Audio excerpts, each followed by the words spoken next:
Rob? Welcome to Jaw Jacking on this beautiful Sunday evening. I am your boy, Robert Leo Jr. And as always, from the south side of Chicago, Illinois, give it up for my main man, Martise TC Wash Senior. And down there, at the end of the bench, it's the big boy, the CEO. Give it up for HRap Brian Williams. Williams.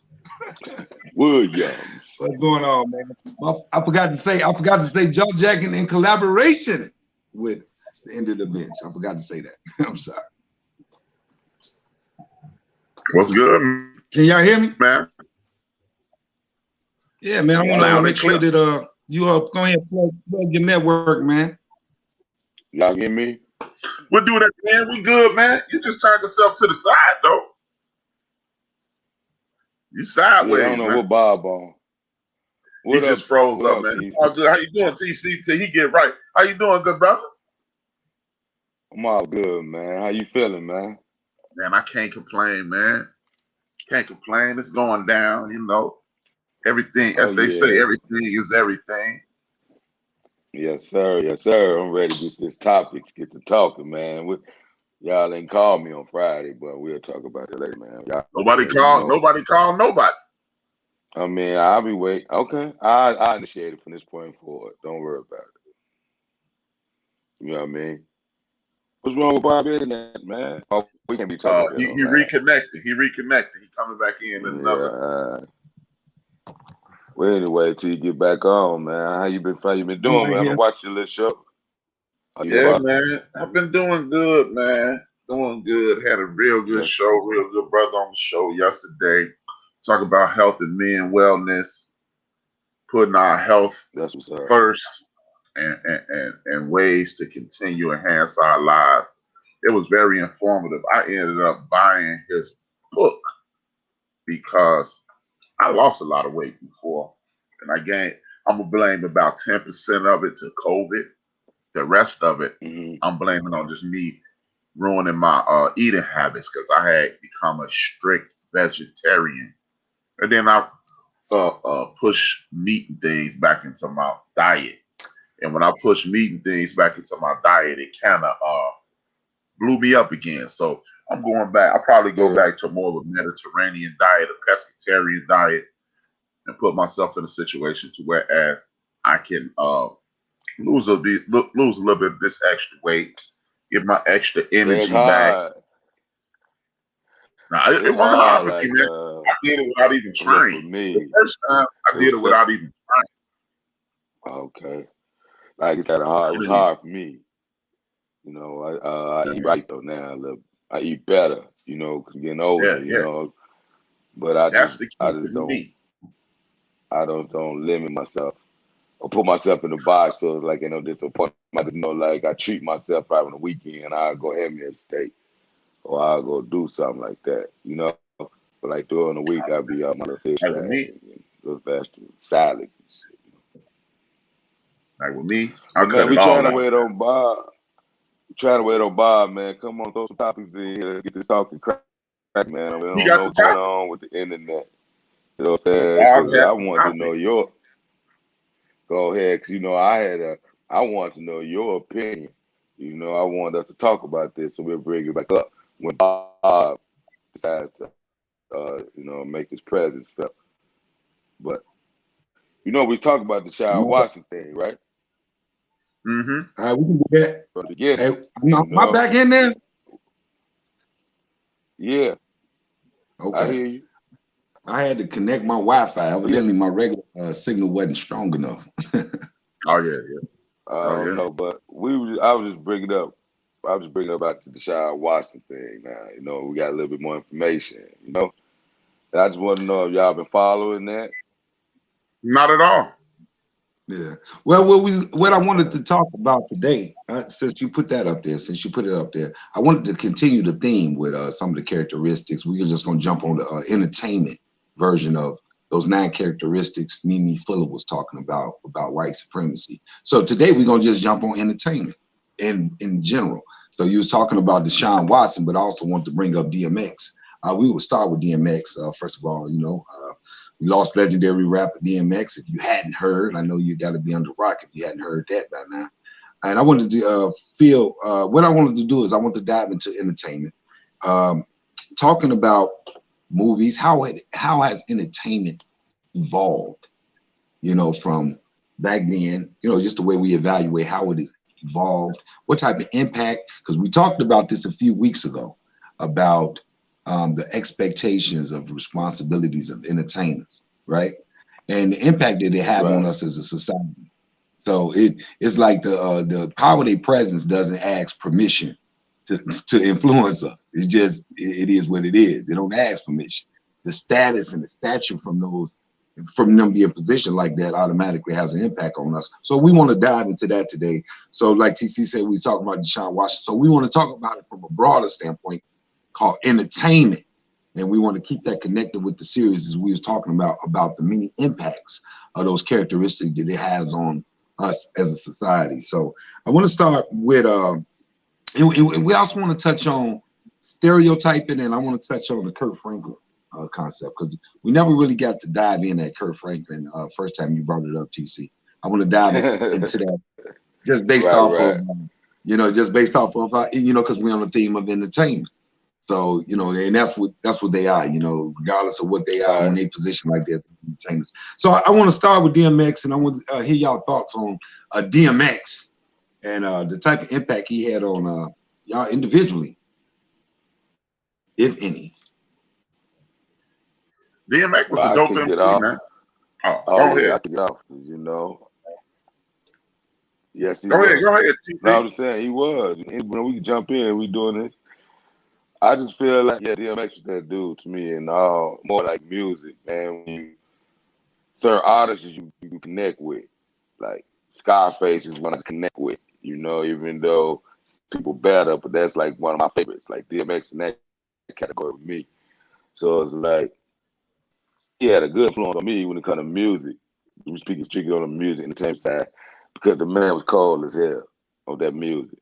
That rapping, his style, his energy, he brought energy to the music, and that's why it made me feel a certain way, because it's like back then, going back when it really was cracking, when we was younger, when it came out, DMX had you feeling like, man, dog, you aggressive. He brought that energy to me in music. So I think that DMX had an influence on a lot of people, just his energy, man. It's just the way he lyrically, of course, he could rap. A lot of people could rap, but a lot of people can bring that energy. You felt them prayers.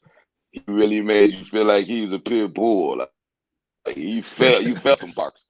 It's like I respect him, even what he was going through, drugs, being tricked, got turned out, being tricked by somebody, got him doing drugs. His whole story. I read his book, right? So it's like story, man. It fits him.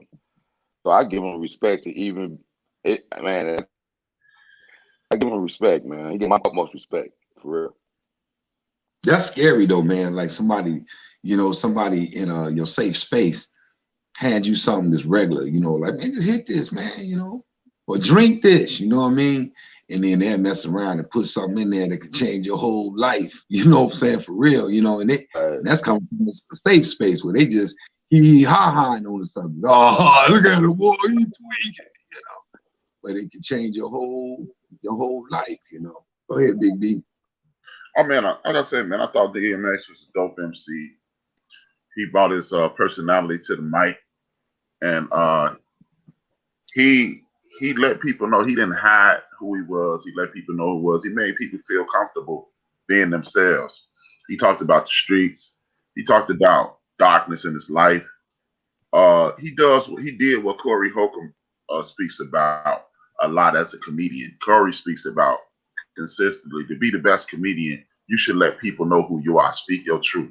DMX did that, and he wasn't ashamed. He wasn't apologetic, and he just shows you that, you know, instead of judging people on what they look like and how they conduct themselves, judge people on what comes out of their mouths and things of that nature. Because DMX gave a lot of precautionary tales. I mean, this first album is it's dark and hell is hot. You know, you can listen to Get At Me Dog, which was a diss track to K Solo, and be like, oh man, see, he's negative. But DMX was a powerful individual. I heard him do spoken word. I used to listen to his music, and he just talked about everyday life. And the last thing I saw was he was on Drink Champs with my man Noriega from Capone and Noriega, and he used to consistently say profound things. One of the things that two of the things that I remember the most is when he was saying trust people to be who they are. They're gonna be who they are. Liars will be liars, thieves will be thieves, but just identify who they are.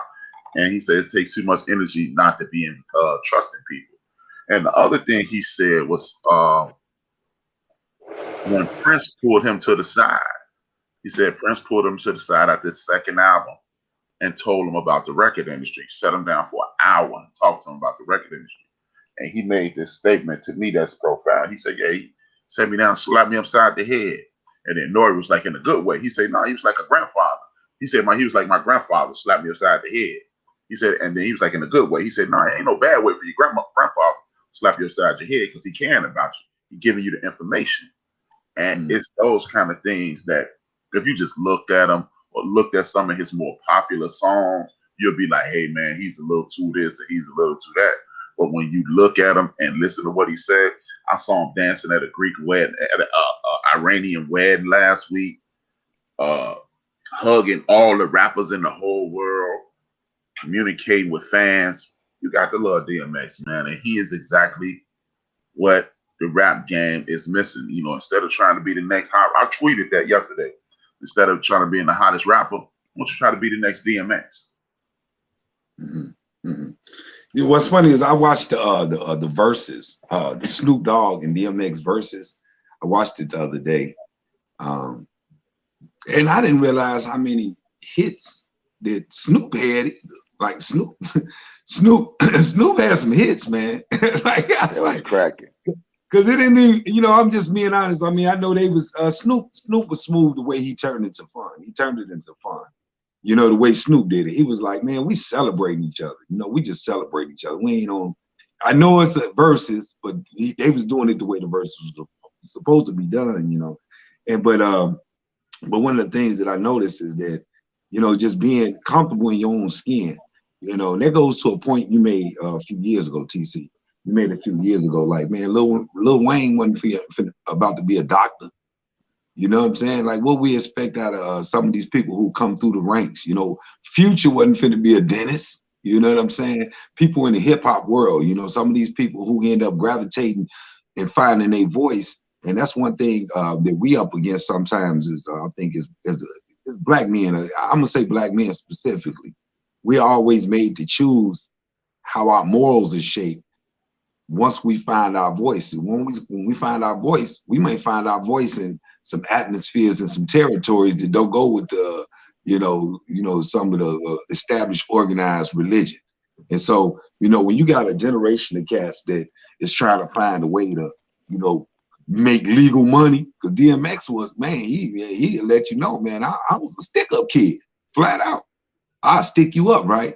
But then when you bring the raw truth to what that is over to a avenue that can give you legal money, you know, they still end up criticizing, you know, the influence of the rap game, you know, the influence of that expression. And I'm just curious to know what y'all think about the impact that hip hop or rap music. I'm just talking about rap music, entertainment specifically today.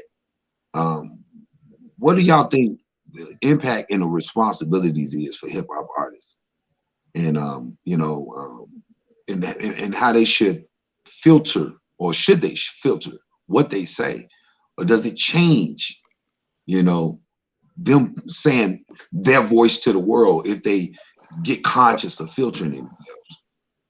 Well, me personally, I don't think the hip hop community has anything to be filtered from or should change anything. What needs to be changed is the way it's disseminated throughout the United States of America and throughout the world. They take the most negative images possible and put them in front of the world as if that's the only thing available. It would be just like if we only saw pornography. If you only put pornography on TV, you would be Robert De Niro. He's just a violent guy, and you don't hear that. But you see rated G movies, you see rated PG movies, you see rated R movies, you see PG-13, rated R, and of course it's pornography. If they disseminated hip hop music that way, it would be the same. It's people that don't think it's certain artists out here making music, and they making music every year, quality music, bangers, and nobody's even knowing that they still making music. When you're doing things like that, there's a specific plan to corrupt things. And if you got this specific plan to corrupt things, you're having issues. The issue isn't with the art, it's with the representation of the art. So if you want to BS and pretend that these things aren't real, I mean, that these are the only things that you want to see, then of course hip hop looks like the worst possible entity in the world. But if you want to present the hip hop in its entirety, Kendrick Lamar, J. Cole, Jay-Z, DMX, Will Smith, Biz Markie, and so forth, Rakim, if you want to include all these people, then yeah, hip hop is dope. But when you only show Cardi B and Megan Thee Stallion grinding on stage, it's a problem, because it's this sister by the name of Rhapsody who is cold-blooded. She is one of the best rappers, period. But most people don't even know she exists. She has this entire album dedicated to all the powerful women, all the powerful Black women in the history of America. Most people don't know that album exists, but you know WAP, and you know the other Cardi, what is it? WAP, and it's a song that starts off, "Broke niggas don't need to get no pussy." It's stupid. If you only gonna show that, then hip hop is fucked up, and it's gonna impact you. But again, we see Ice Cube. We saw Ice Cube in Boys in the Hood. We saw him in Higher Learning, and we also saw him in How Much Time Is It Before We Get Home. If you only show him at Boys in the Hood, you think Ice Cube is a thug and a drug dealer. Are we there yet? You talking about, are we there yet? Yeah, are we there yet? He said, how much time it is to get home. Yeah. But so you have to show the entire world of hip hop. If you only show a segment of hip hop, then it's a problem. Go ahead, T. You got something on it?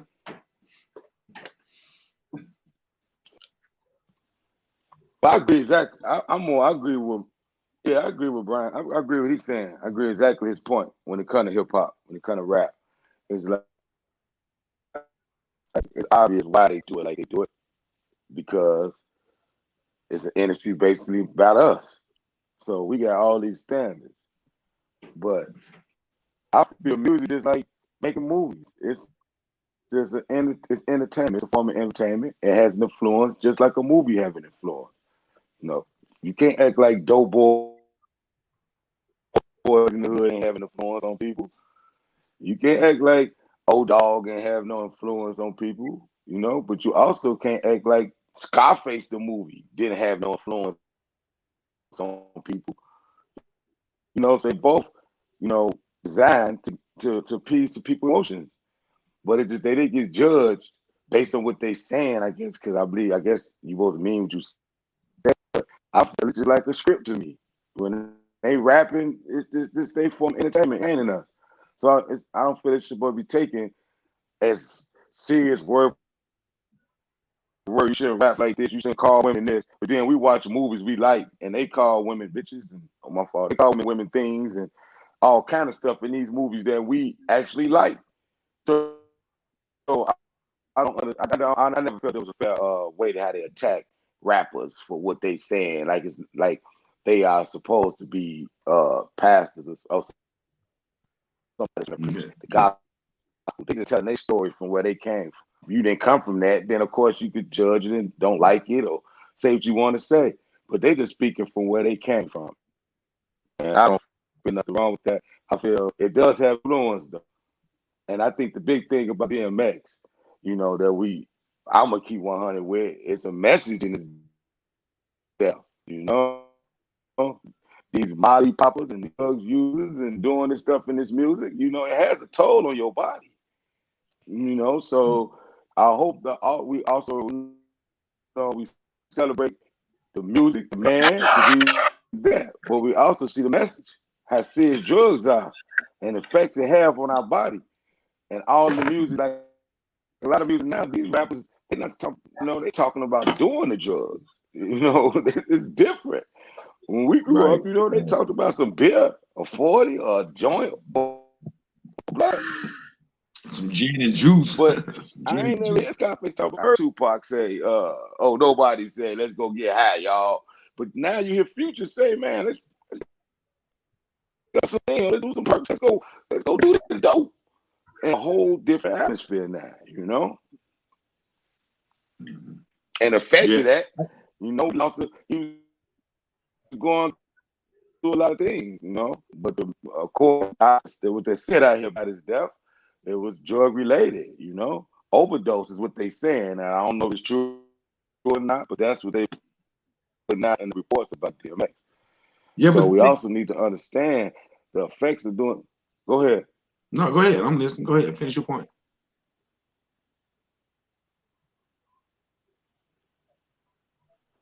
No, I'm just anyway, go ahead. We also need to bring that awareness out too. It's not diminishing him in no kind of way, but it is what it is. These young cats coming up 21, 22, talking about all these perks and pills and mollies and things they putting in their body.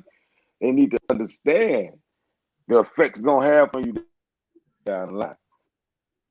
And I think that should be talked about too in the when we bring up DMX, because he hitting on both spectrums to me. You should see drugs.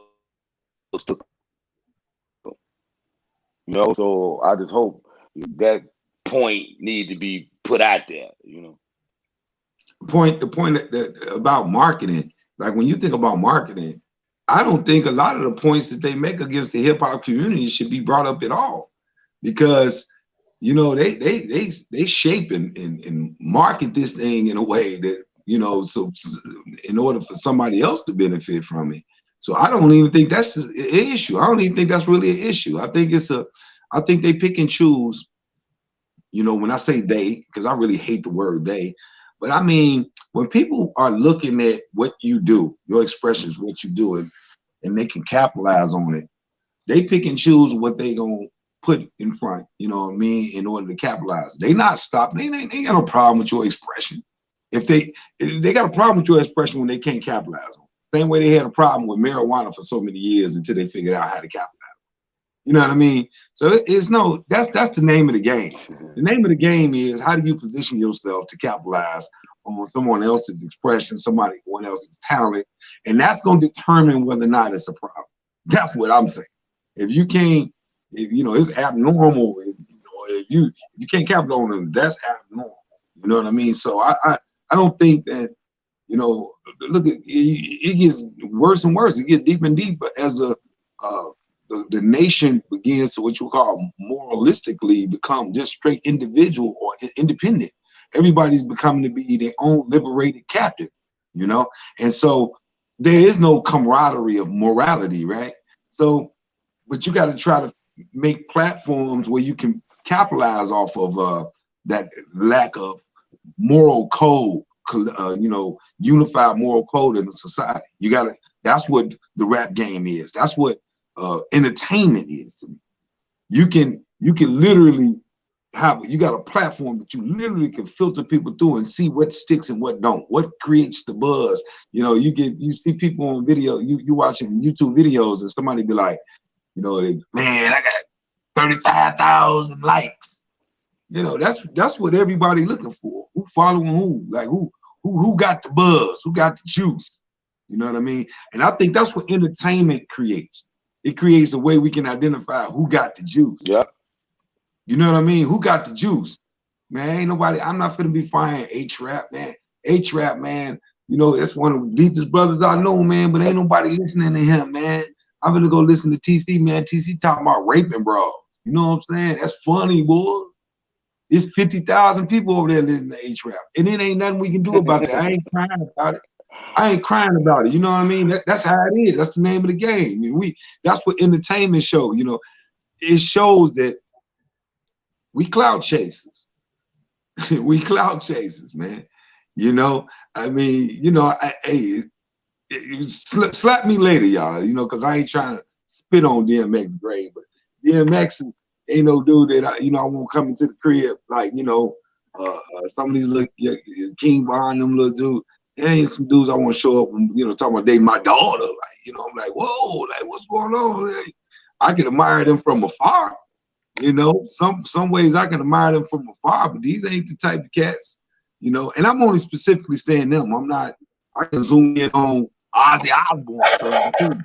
You know what I'm saying? I can zoom in on a whole lot of things, I got a very small window of who I think should be in my personal circle, personally, based off of, regardless of what they're doing, whether I respect it or not. But we seem to be clout chasers in a different way that's interweaved in our cultural observations and our cultural way about us. And I'm just curious to know, does competition have anything to do with that? Does natural competition or the emulated competition, even if it's not us as a people, does competition have anything to do with what is becoming of how people use their influence, and does it have a positive or negative impact on us, the natural nature to compete? I think it has nothing to do with competition. I think it has to do with the programming. We're being programmed by our phones. We're being programmed by the television. We're being programmed by the radio. We're being programmed, and that's what people overlook. If you program somebody, they're gonna react the way you want to act. If all you show me is one thing, that's what I think is acceptable. If everything on the radio is money, cash, hoes, these dudes ain't shit. Wait, I'm gonna run my lick and all this here. Then that's what people say. Hey, that's the cultural norm. That's the way we are supposed to perform. That's what is expected. And then when you say no, it ain't, then well, how's he rich because of this? Because that's the way they want you to act, because it is a predatorial environment that they've set out there for young folks. And if you continue to put that out there, how you gonna ask somebody to act different? You're gonna make this guy the most popular rapper. You're gonna make him the most played song on the radio, and expect people listen to what he's saying, look at what he got, and then you expect people to do something different. Oh, that's impossible. That's impossible. Just like at one point, all we saw in the 60s and the 70s, late 60s, early 70s, all you saw was Black Power. 1969, James Brown comes out with a song, Say It Loud, I'm Black and I'm Proud. The Black Panthers on TV every day. They making things happen.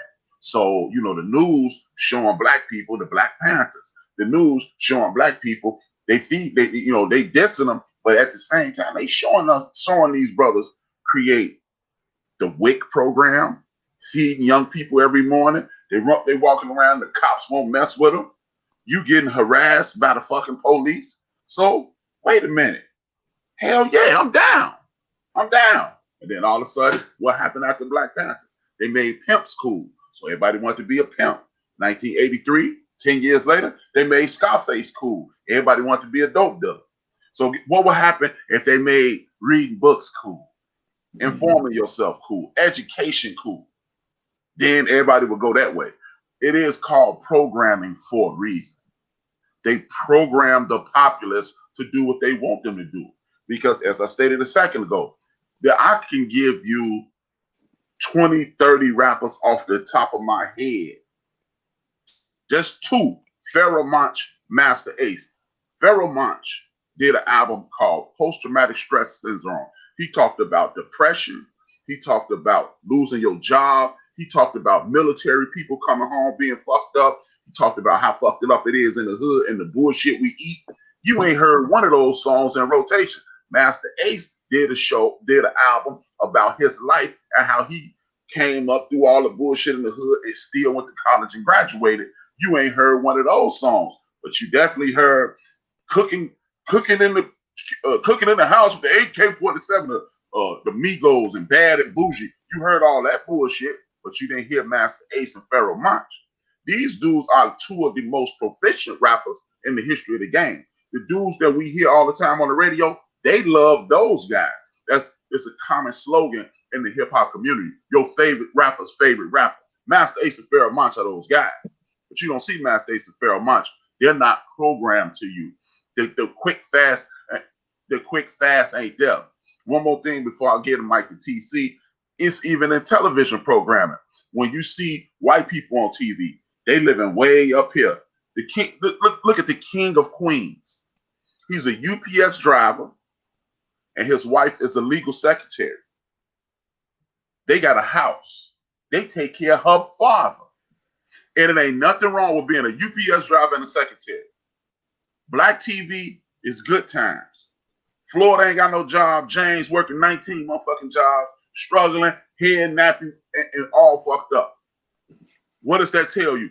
And then it don't make it cool to be a regular guy.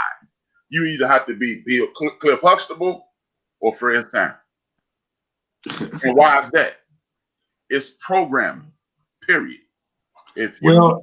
What I was gonna say though is you said that it ain't got nothing to do with competition, but the first thing you named after that was money, cash, and hoes. No, the first thing you named after that. When you name those things right there, that immediately zoom me in on competition. Because when I was telling y'all earlier, I listened to the versus battle between DMX and Snoop, and what I liked about what Snoop did, Snoop brought the level of the versus. The word versus mean I'm against you. That just means I'm versus you. It ain't, by default. That's what the word means. So competition, the reason why I'm asking is because I think this is one of the areas that's not highlighted enough about the natural nature of competition, the natural nature of wanting to be, like, we always got to ask. We can't even watch sports. Like, who was better, Kobe or Mike? Like why do we, why can't we just enjoy Kobe in this generation and Mike in that generation? Why, if you got a Mustang, Brian, you pull up on me at a red light and I got a Camry, why we got to race? Why we got to race? Why we at the light like hitting the gas? Why we got to race? You know what I mean? So my point is, why can't we just nod and be like, dude, that's a nice Mustang. Dude, that's a nice Camaro. Do your thing. We both pill out. Like, I might let you pill out first. Why we got to race though? You know what I'm saying? So my point, I don't know how natural that is or not. You saying programming, I get it. But when we talking about the things, we talking about money, cash, women, and the advantages, the options to come from that. We turn those other subjects. He didn't say women. He said hoes. He said hoes. Okay. You know what I'm saying? All right. But my point is, hoes is not a woman. Let's get 100 as a female. Okay, right, I agree with TC. We talking about money, cash, and women. No, they was not. They was not talking about no woman. They was talking about a female. They were talking about hoe. All right, go ahead. But doesn't that turn that into a different type of competition? If you compete for the hoes over women, it's a different type of competition. You know what I'm saying, ain't it? You know what I'm saying? Because everybody seems to understand it. Like, man, that's his woman. That's his woman. Claire Huxtables. They want Claire Huxtables, man. Go ahead, man. I took some of your airtime.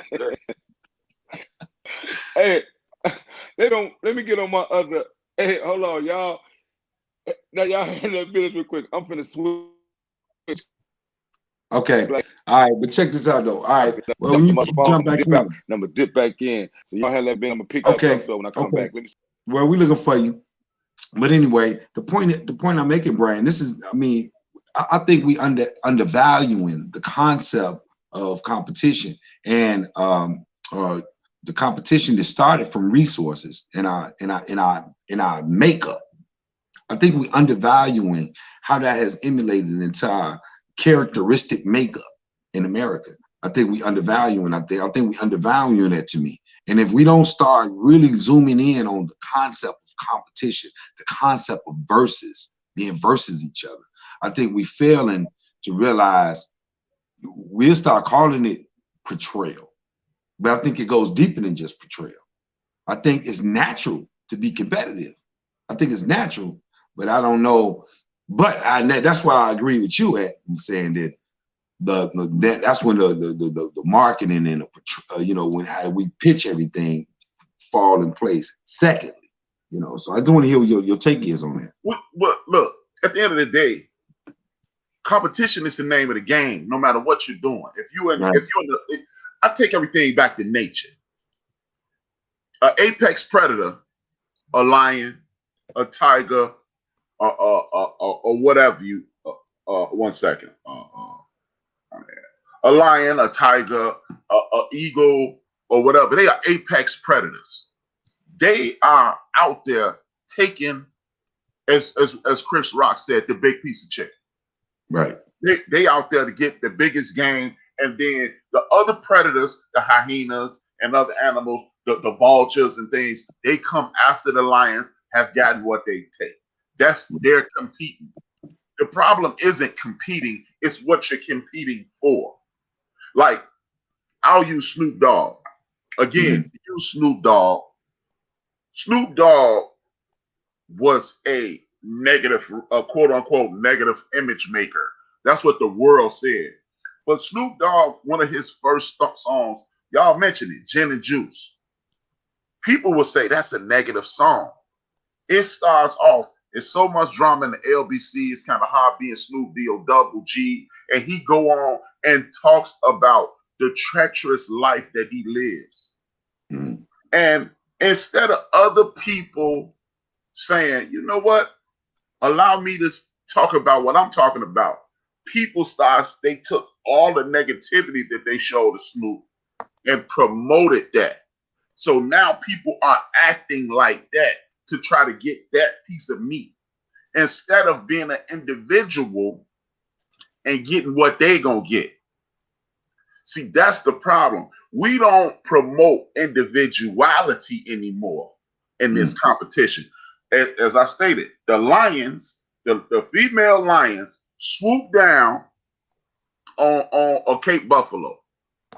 Now, what the hell 2 sparrows look like swooping down on the Cape Buffalo? It makes no sense. Like your analogy, you pull up, I'm in the Camaro, and you pull up in the Camry. If you rev your engine, you look like a damn fool. But we teach people to rev your engine next to the Camaro. Now, if a Camaro and a Monster 300 pull up next to each other, it's time to rev engines. It's time for a little competition, because now it is a competition. But if you are a fucking Volkswagen Beetle pulling up to a Camaro, put your car in neutral, vroom, knock it off. Right. That's the problem. Competition is never a problem. Nature is about competition. But when you teach everybody to compete for the same thing, that's the problem. Because now I don't want to be a saxophone player. I don't want to be a trumpet player, a piano player. I want to be this, because that's what's gonna get me money. And then what are we competing for? If you notice, again, going back to nature, animals compete to eat. Animals compete to live. They don't compete to dominate. So if TC has $100 million in his bank, but I got a cool crib and I got a cool ride and I got a cool job, I don't need to quit my job to be what TC is. I could just be happy being what HRap is. And that's the problem, because it's not competition is natural. What you're competing for, that's where the programming comes in at, because they teach you it's not cool to be a garbage man. It's not cool to be a mailman with a nice house and a nice family. It's only good when you have access. And when you if you ain't living like Dr. Dre, you ain't living right. If you ain't man, I got a homeboy, and then I'm gonna be quiet again. I got a homeboy. Man, just keep talking, man. We used to. I got a homeboy. No, TC came back. He ain't come back. TC didn't come back to just watch. I got a homeboy, one of the best quality individuals I know. And one night, he was telling me about, he was sitting next to my son. I ain't gonna tell you where he was, because then he'll know I'm talking about him. Me and my son sitting there listening to him and his crew talk about their night out. And they spent $1,800 in one night at a club. I said, well, so what happened? He was like, yeah, we had 4 bottles and some strawberries. I was like, with the Magnums? He's like, no, some fifths, which $200 a fifth. I said, hold it. You pay $200 a fifth for the same $32 fifths that we getting at the store? Yeah, and then he literally said, because I got different nicknames in the course of where I live, where I'm standing. He was like, I don't want to force my lifestyle on you. And even my young teenage son was like, on the way home, he was like, Pop, I like dude, but he sound like a damn fool. My son wasn't programmed. My man on the other side was programmed into believing spending $1,800 at a nightclub is the thing to do. When me, Rob, and TC can meet up in TC backyard, have that exact same fifth, go get some strawberries, some oranges, and everything else, and have the same good time. Because here's the sad part.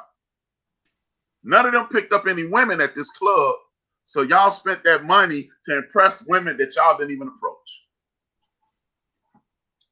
It's but you gotta understand versus. You gotta understand the game. First of all, that's the nightclub. They gotta make their money, so of course they're gonna charge more. But the real thing, when they say it's like I'm listening to y'all. I'm just being quiet. I just gotta hear what y'all saying so I can really come back to have this conversation. Now, when it comes to rappers, or when it comes to people making money, and people say like this rapper rap like this, like the point you was making about Pharoah Monch and Master Ace. And then you get other rappers talking like the other rappers talk. But it's like, and then people say, you got to do what's best. It ain't for money, man. People do anything for money. But then look in reality, like we go to these jobs. There's things they be doing in these jobs that ain't right. There's things they ask us and stuff that we really don't want to do, but we do it to make some money when it's all said and done. So if they rapping and saying certain things and doing and like whatever version they decide to be, the end result is they ain't doing no different than you and me. Some people work as police officers. They know the system ain't right, but they got to get their money.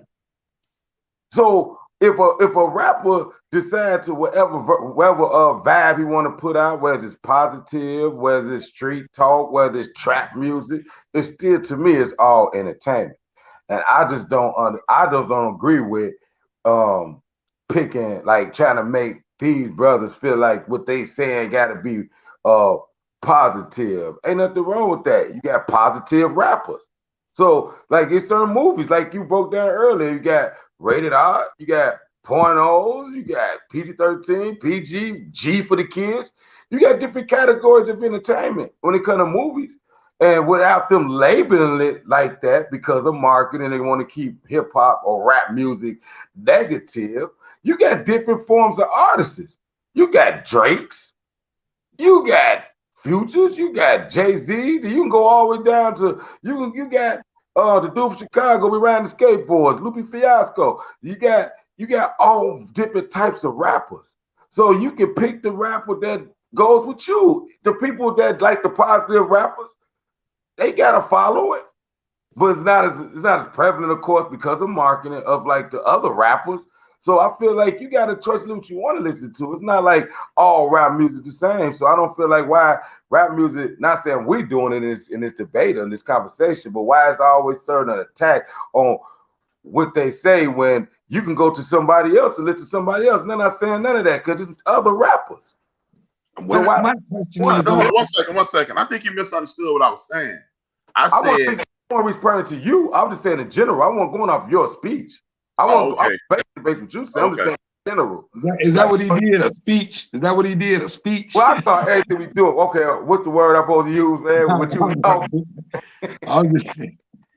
No, I wasn't speaking about based on what you were saying, Brian. I'm just speaking like in a general when it comes to having rap music being looked at, how it get looked at.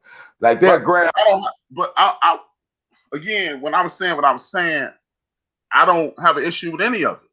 I'm a hip hop junkie. But I'm not saying you. I'm not saying you too. I'm not even attacking how you feel about it. I'm just saying how when they talk about rap music in whole in general, it's negative. And all I'm saying is it's no different than any entertainment. You can pick one genre of movies and just destroy entertainment. If we just focus on pornos, Look what they doing to this and this and this. It's not morally right. Making these girls do this for money. They just doing this because their power over them and they don't really want to do this, but they got to do, and they exploiting them for they need money. And then that's the only genre of that entertainment circle that you talk about. The entertainment will look bogus, but you don't do that. But in rap music, they use the rappers that's trapping, who's making trap music, or they use rappers that street rappers and make that rap. So it's all just rap. And to me, that's bogus as hell because you got different artists. So but they pick and choose the ones they want, depends on how they want the world, the masses, what they want to put out there about a certain group. And since it's basically our people making rap music, they put all the emphasis on like the hottest artists, what they talking about. But pornos make a lot of money too. Especially in pandemic, man. Pornos, man, they want nobody going to the theater. They watching that porn though. They making a lot of money. But why the masses ain't focused on that end? Because they separate it. It's still entertainment, but they separate that. If you old enough, you want to get it in, you go listen to this. So if you a hood dude, you blazing, you smoking in your car with your 415s, you go pump you some Future now. Now, if you want to sit in and around your kids or something on some real stuff, you want to talk about some positive stuff, you go listen to this. That's how rap is. That's how rap is. You got a version. Yeah. If you want to be on some freaky stuff, you can listen to dude. Dude's all he talking about. If you want to be on if you mad at somebody and you want to get at them, it's a category of music that gets you in that mode. If you want to watch some stuff with your kids, you throw on Lion King. You chilling with your boys, you throw on this. Now, if you want some free stuff, you gonna put on the porn, all that entertainment. Why they don't, it's different versions of entertainment, but the masses don't put out there like that because the industry, they making the money. But see, like I told Bob years ago, all the brother gotta do in the hood is get a computer and a big machine. And if he talented, if he talented and people gonna get that music, then he gonna make him some money, and they only gonna get a little piece, and that brother gonna get it all. Cause these little dudes know now, I do it myself. I ain't signed to these labels. So if Shorty only sold 100,000 records, the label will kick you off. That ain't no album sales. But if you sold 100,000 records by yourself, that's $1 million for you though. But in the label, that's not good enough. So these little cats figured it out. I sell 50,000 units out here. I made me 500,000. So these little cats figured it out and taking these people money out. Now they ain't reaching because they not jumping on these deals and these labels no more because they be raping them. So now they found the way to make money through this streaming. Well, they don't need none of that. So they got to find a way to either stop it or get their hands in it some more. So they down it because you don't need them. You don't need nobody permission. That's one of the biggest things. What you just said, TC. That's one of the biggest things that I think, the world need to hear what you just said, because I don't think when they evaluating the young black men of today and the way they shape, I don't think that they looking at the value of how intelligent the brother is to position himself to make his own money legally. They just looking for content. Stuff I got to, Bob. Hey, Brian, can you rewind comments? Which one? That one? Dude right here, who is this? Lamar Williams. I want to talk about this comment because these type of people I want to talk to. No disrespect, brother, but I'm finna talk to you. It say, we do not live movies, though. Hip-hop is still our voice and still influential. It is poison right now. Man, listen, Lamar, if you welcome to chime in, no disrespect, but I want to talk to you personally because you sound crazy and I want you to validate, make it sound better to me. What do you mean don't live movies, dog? I want to part you don't mean you don't live movies. Don't act like you ain't a movie. You ain't never seen no movie that influenced you to make you want to. You ain't never. So I want him to come talk. I want him to break down that topic. Or type into us, or if he can, tell him how he can get in, Brian. Because he let that brother. I want him to be able to express himself a little bit better than that little text. Because I love to talk to him. That mindset. I want to talk to that dude. I see rap is culture. We understand that, but a lot of stuff is our culture, brother. Friday, the movie, is our culture. Let's be real for a minute. It ain't just rap. But see, it make it our culture when they part that stuff. It is come from us. But let's separate it. Let's separate it, man, because I feel rap be getting beat up like rap now is poison. Man, how old are you, Lamar? Let's keep it 100. We older. I'm in my 40s. This is not our era no more. This is not our era. They ain't making music for me. They not making music for Bob and Brian no more. These young cats making music for the 20-year-olds and the 24s and 25s. This is their era. Now we can look back as adults and sit now and say, man, listen, all they talking about is this and this and this. But then turn around. I don't know what you listened to when you grew up, Lamar. I grew up listening to Too Short, NWA. My mamas and uncles was saying that ain't no real music. You look what they talking about. Shooting each other. She swallowed it. Just don't bite it. I'd rather fuck you. Look what they talking about.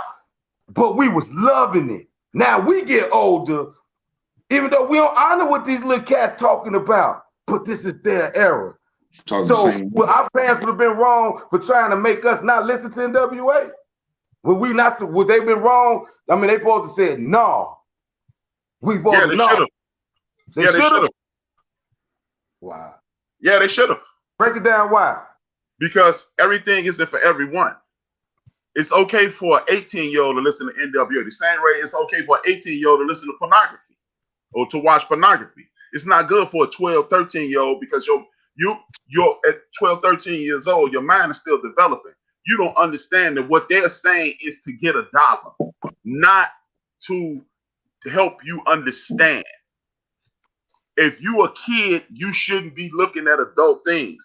And what Ramon was speaking about is not that everything in the history or everything in current rap is terrible. What they're pumping to our youth is terrible. As you stated earlier, we listened to rappers that had anti-drug songs.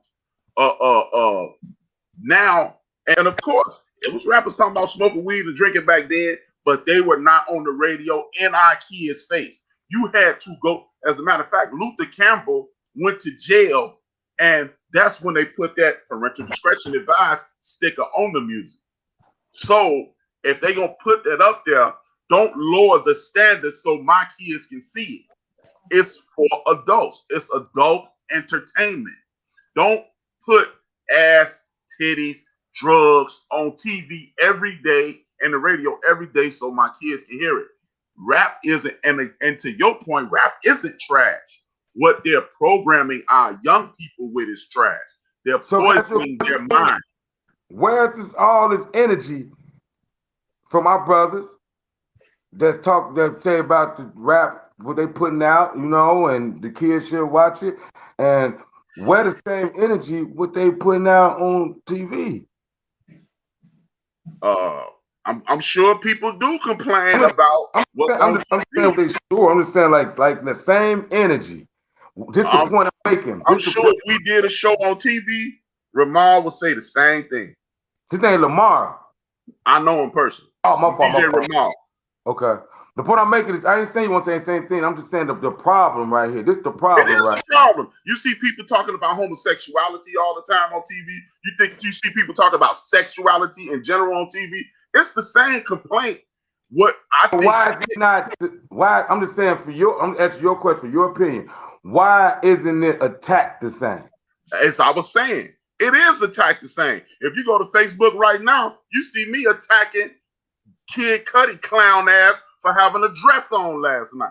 Personally.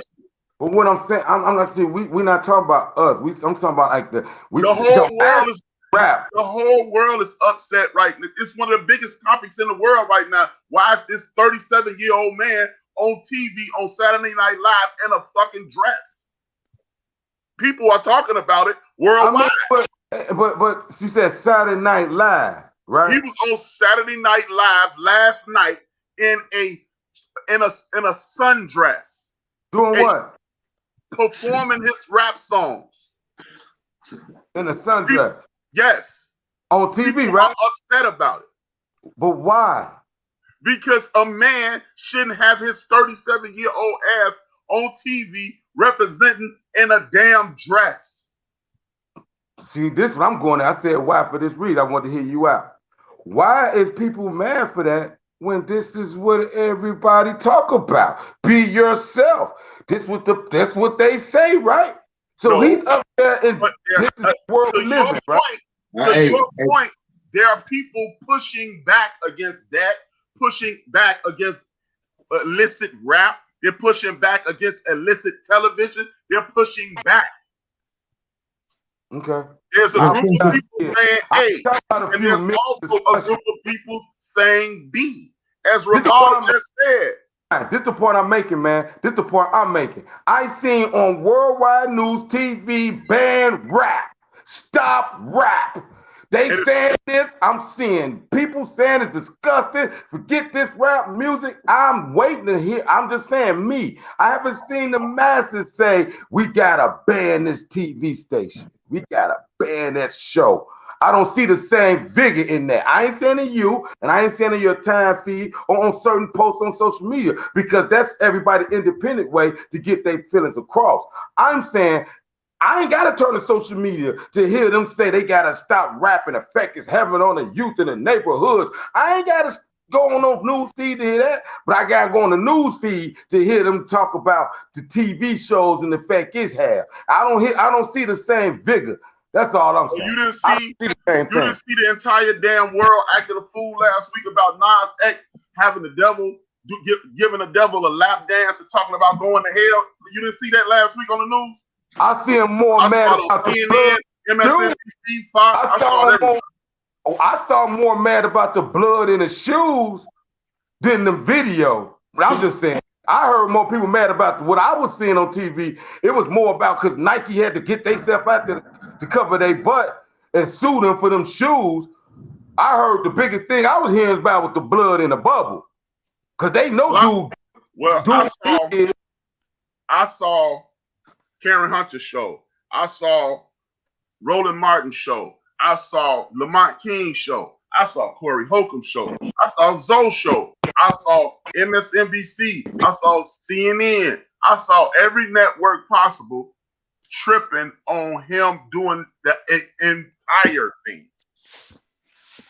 Again, I'm not. First of all, we can't base it on your individual situation. I'm giving you exactly what you're asking about. You're saying, why isn't people pushing back? And I'm giving you worldwide outlets in which people were pushing back. Because you can see it does not make it any less valid. Brian, no. You're not going to take an example. I'm talking about rap music. You're talking about one dude who made a video. Let's be real now. You're talking about a dude with a video and somebody doing, you talking about instances. That's called an example, brother.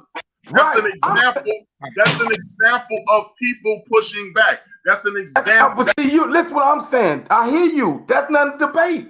But what you're not hearing, the point that I'm making is this. I don't hear them saying ban TV.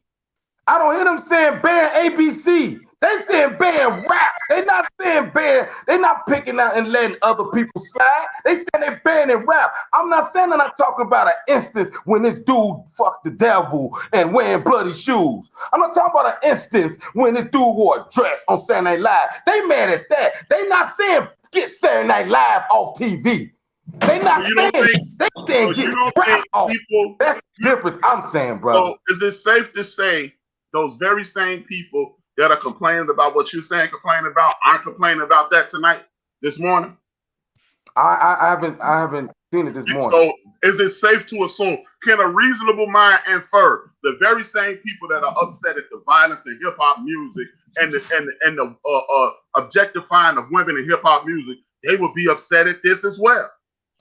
But see, first of all, hip hop music, to me, that sound crazy because I don't know no brothers talk about women in hip hop music. Every time they talk about a woman, it's dear mama. I love my woman. They talking about women ain't females. Females are all. Okay, all females ain't women. We need to separate that right now on this show. Because you talk about rappers talking about women. No, they not. They talking about hoes, sluts, buzz downs, real types of females that they really encounter. It's some females that'll set you up, get with you, get you in a hotel, and let some dudes come rob you. They not talking, ain't no woman that does that. Them trifling ass females. So rappers not talking about these women out here. Let's just separate that. All females ain't women and all males ain't men. So I don't understand how they attack rap like they disgrace our women. No, they not. They talking about that hoe that sucked his boy dick, sucked the old boy dick down there, mess with old boy because of money. They talking about that type of female. They are not talking about women. They talking about type of female. And I feel that's supposed to be separated because they throw that on rap music. Like these brothers, when you hear any song, they talk about a woman. Jay-Z broke the song down. I love my separate bitches from women. A bitch gonna be this. A woman gonna do this. They separate that, but it's still known that their lyrics are picking women. Like it ain't like you don't know it's hoes out here. All women ain't no females ain't women. Don't act like rappers out here just dogging. You talking about my mama? No, they not. My mama ain't never been in no club out here jumping from this nigga car to this nigga car. They talking about a certain type of female, and them females exist in this world. Yeah, but check this out though. I'm like, the question is, well, it's not really a question. It's you saying what's real. That's real. What you saying. I mean, that is not a question. I think the question is, as men, do we have, no matter if you rapping, entertaining, what are you doing, or do we have a responsibility? Period. I think that's what it comes down to. Or what type of responsibility do we even have? Or should we even be looking at these people as the type of people that, you know, got some type of responsibility for what levels of influence they ascend to? I think that's more of the question, because I think that's let's make it a little lighter, Bob. What about these rappers that your little son listen to say they were 14, 15, right? And he telling them, "This hoes out here, you gotta watch these trick." You know what I'm saying? He rapping, the artist is rapping like that, right? And then your son see a female that's fixing that. That's important to have that lesson. Now, we don't want to look at it like that, but it's some stuff that men, bogus males, has done to women. And they're making songs, you better watch this type of dude. You better watch this. You don't want no scrub. You don't want this. I don't get offended because I'm a man. It is some males out here that scrubs. It is. It is some males out here that's like that. It is. But when it comes to women, it's not. All women are women. You mean female, all females, right? Right, all female. They act like it's you can't talk to a woman like that. Where the woman at? I see a little slut over here. This female, a little wild little broad, I'm finna check her. Because a woman won't put you in a position that you have to talk to her like that. A woman not gonna treat you a certain way. A woman gonna carry herself as a woman. And I seen all these rappers respect women. That's all I'm saying. I ain't never seen them come out talking about certain stuff about certain women. Now, you know it's certain type of females out here. And I never understood how we gonna pretend like that don't exist. Oh man, he said, man, my woman ain't no. He ain't talking about that. So allow that to be a segue. Allow that to be a segue, TC. I ain't mean to cut you off, but allow that to be a segue, because I think you put a lot out there already. You put a lot of stuff out there for people to chew on already. Allow that to be a segue into Deshaun Watson. And since you had the mic, I'm gonna give you the mic right back. Set up the atmosphere, the conversation with Deshaun Watson, since you bringing up the female and woman. I put Deshaun Watson in this category. We all used to like. I used to like Shannon Sharp before he was with. He was Shannon Sharp. He was cold. We remember his scandal. Y'all remember how they did Shannon Sharp? And they were lying. See, so when it's all said and done, my opinion's never gonna change. My stance don't change until it come out he wrong. And I don't care if it come out he wrong. I ain't do nothing wrong. He did. I still feel the same way. I don't believe it. They lying on that man. Listen what she said. See, go off the facts now. This woman said she came, he wanted a massage. She came back, he was laying there undressed, laying on his stomach, undressed. Laying on his stomach. Said, yeah, he's laying on his stomach undressed. This the lady said this, not me. The one who fell, who's suing him. She said when she saw him laying there naked on the table, she felt scared and nervous, feel like she gotta do now whatever he say. So she went on in the room and just did whatever happened in the room, because when he was laying on the table, automatically she felt nervous and scared, like she gotta do whatever he want.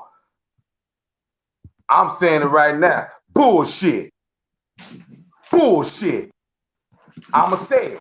Get mad at me. I'm not. Women, you always accuse the victim. You can't be victim shaming. Man, listen here, man. Call it what you want. I don't believe her. Flat out. That made me, that's why I believe what I believe. I don't believe her. That statement, and the other lady came out. You see her tearful statement. Did you hear what she was saying though? Forget the tears and the dramatics. She said, whatever went on with them, she only did it because she knew he was a superstar. And she felt if she didn't do whatever she had to do, it would mess up her career. So she was put in the situation. Wait a minute. Nah, Bob. No. Not guilty. You know where all this came out. He finna leave Houston. All of a sudden, he wasn't coming. So they're going to make sure they get their money. He finna be on the exempt list. They're going to be able to take some money back from him. They investigated in that. You know, he going to get it. They going to get him. But I don't believe these stories. I can't wait till the rest of the facts come out, because now they named them two names. Now the lawyer could do his due diligence. So they're going to respond to this. I want to see their response. And I want to see that they come back to what Deshaun Watson lawyers respond to them. And I want to see where it breaks down. But right now, my stuff ain't changed. I don't care. They come out with 75 of them. It's some stories that you would listen to that would make you, lean a certain way. But like, man, dude shouldn't have been doing that old bogus stuff. But none of the details, none of the examples in Deshaun Watson case feel that way. Like it's through the years, just don't give Mike Tyson the right to rape a woman, because that's not what I'm suggesting. But at the end of the day, with that girl, I'll be right back. Huh? I'll be right back. Keep talking. I can hear y'all. I'll be right back. I was gonna say though, but the girl who ended up going up to his room, like, I mean, we got to really think about why was you going up there at 2 o'clock? Like, just because he went up there at 2 o'clock in the morning don't mean, you know what I'm saying? You're like, well, but it do mean something. It means something. You going up there at 2, it means something. It mean it mean your motive was on something. Cause this the fact show. What else happened? What else she said happened in the Tyson case? What he gave her oral. He ate out. Yeah, oral sex. He ate out. He ate out. So she came to the room late, but that don't mean she trying to have sex. She let him eat out. That means she ain't cut her sex though. Now, whatever happened after she got ate out was, I guess, when the rape came. Right. Okay. I'm not saying he didn't do it, because he's strong. She might realize, I don't want to do it no more. And he said, no, they kept going. How they want to turn it? But you cannot tell me your intent, Bob. I mean, come on, man. That don't mean she wanted to do nothing. But I guess she got up there. Mike Tyson was so sexy and irresistible. She didn't say he tied her down and raped her and ate her out. She didn't say that. She said, hey, he performed oral sex on her. She said it. So I don't understand. No, I was just saying. The point I was making with bringing that up is, I'll say some details, like Mike Tyson. I say even in his case, just like Deshaun Watson, I didn't hear, like, some people would disagree with me, but I didn't hear rape in Mike Tyson case. You know what I'm saying? I didn't hear it. I didn't hear rape. That ain't what I heard. But some people would disagree with me. We're like, yeah, no means no. Like, so I don't. No does mean no, but women got to be real conscious and careful. You know what I'm saying? You can't. I'm going up there, let my legs open, let them eat me out. No, you're like that's doing something different. That's doing something different. That's all I'm saying. And somebody got to say that to women, like, that's doing something a little different. You know what I mean? You're like, what you mean it's doing something different? No means no. Cut it off. Like, quit playing with people like that. You don't supposed to play like that. And I think that when you talk about the difference, when you make it about females and women, you know what I'm saying? Women know the difference. Make it matter. Do something. Women know the difference. Some of these females out here be playing games. you know, playing games, you know. And I think as men, we don't have to apologize. We ain't do nothing wrong. We just talking about it. We just keeping it 100. You know what I mean? People in positions like Deshaun Watson, Mike Tyson, and stuff like that, the level in which women gonna be playing games with them to be in their presence, just off the perception that they gonna get some crumb off the table from their influence, is so real, and they walk through life that we gotta listen to situations like the Deshaun Watsons and Mike Tyson, or whoever else is plugged in these situations, and they got countless numbers. You're talking about, we can't even imagine probably coming back from a game at the hotel room, and you got 500 women trying to get to your room, and they'll do whatever it takes. You know what I'm saying? I don't watch gold digger videos alone, and gold digger videos on Facebook. You know, dude, she clowning dude, like, get out of here, bum. Look at your hair. I ain't interested. Dude go walk to his car. That's your car? That's off that. That's just off that. Staged though. That's staged though. Bro. Huh? That's staged, but you know, I feel you. It's staged though. Okay. It's like, boy, let's be real for a minute. Now, okay, let me finish my point though, T. Because my only point is that, like, we know what Will Chamberlain talking about ain't staged. We know these cats. We know what Snoop. I done seen videos when, you know, girls try to, you know, be in the presence of what influence will do, right? So we just talking about, because we keeping it on the theme of responsibility of entertainment. So I don't want to get off that theme like we talking about something that ain't connected to something. I feel right? The same thing. It's the same thing, but it's like to me, it's like what they doing and what they have done, and I refuse to accept it.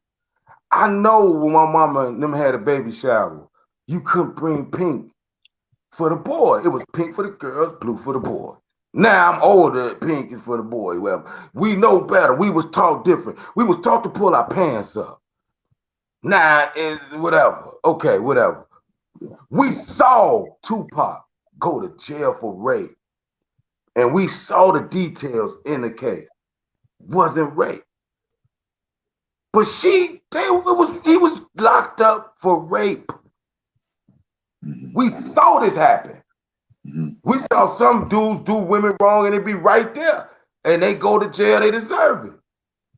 We actually saw old girl lie on Shannon Sharp, said all this stuff on him, the statements and everything. He fought it. He didn't give a nothing like Deshaun Watson did. But come to find out, he still got in trouble. So I done seen this in like real life, ain't how I feel. And it comes off as the same thing I done seen before. And I done seen some brothers really do it. And you can see it. Misko ain't fight his rape charge the first time. Let's be real. Yeah, I miss all the girls like Tim, but he did that. Yeah, he did that. Misko did that. So I wasn't like, no, he a black man. I heard the story. I'm like, oh, god damn, Misko. Like, you damn, dude. I didn't get that feeling when I heard the Deshaun Watson story. It put me in a Tupac mindset, and I seen that happen in real life. I seen the Tyson in real life. I seen the Shannon Sharp in real life. So this leaning toward this, what this feel like to me. That's why my stance is that. That's all. We seen this happen in real life. We supposed to forget? We supposed to forget it? No, I'm not gonna forget it, because there's a lot of stuff is true, and it's been proven to be true. And them brothers don't get no. Hey, whatever come down the pipeline when you get caught doing that, you deserve it. But okay, like you said though, like, so we gonna zoom in on Deshaun Watson, like at least. Right. It don't mean that he did nothing inappropriate, but they capitalize off of his obvious appetite for whatever, He was banging them women, man. Keep it 100. Masseuses on internet, man. That man, Bob. He really finna put in the media that these women were really licensed masseuses, like, come on, man. Come on, man. Come on, man. This is what I don't like no more. Now these women To me, they not. These females, these conniving, scheming females are pretending like they. I remember Zeus. That's all I do. Clout chasers. That's why I said earlier, man, we in a society of clout chasers. And it's everywhere. You know, you don't know when it's going to rear its ugly head. I know Brian want to get in there. Let Brian jump in there, man. Come on, Brian, we miss you, man. Drunk his water and everything. Brian been ready to talk for about 2 minutes. Come back and tear us up, man. Come on, Brian. So, I mean, I haven't paid any attention to the Deshaun Watson thing. I said how I felt. Right. The brother, and I said how I felt a couple of weeks ago. After that, it was just like whatever. I haven't even seen the women on TV. I haven't seen any of the people that's talking about this. It is what it is. I mean, you know, I just hope the brother don't lose his. Well, I don't think he's gonna lose his career. It looks like a smear campaign. It looks as if Deshaun was in a situation to whereas he felt that these people were not being as honest as humanly possible with him. He said, "Get me the hell out of here." And now it looks as if from on the surface, it looks like what's happening with Deshaun is this. Oh, you don't want to be here anymore?